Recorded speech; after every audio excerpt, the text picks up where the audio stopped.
Comment expliquer les phases de la Lune? En un peu plus de 27 jours, la Lune fait un tour sur elle-même. C'est sa rotation.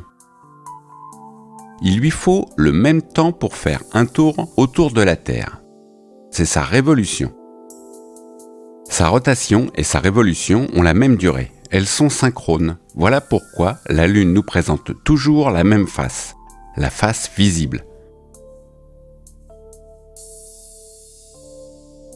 Depuis la Terre, on ne voit jamais l'autre face, appelée face cachée de la Lune.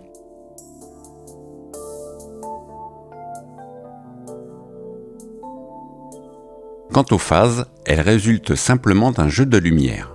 Le Soleil éclaire toujours la moitié de la Lune, mais selon l'endroit où se trouve la Lune par rapport à la Terre, nous observons des éclairages différents. Lorsque la Lune se trouve dans une direction proche de celle du Soleil, on observe une toute petite portion éclairée qui correspond au premier croissant.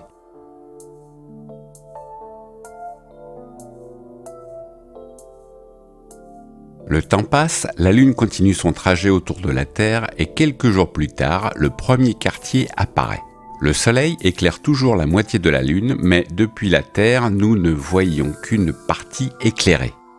Une semaine plus tard, toute la face visible est éclairée par le Soleil. C'est la pleine Lune.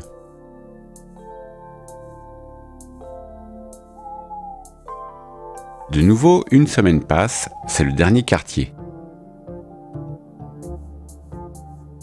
De jour en jour, la portion éclairée que nous pouvons observer rétrécit.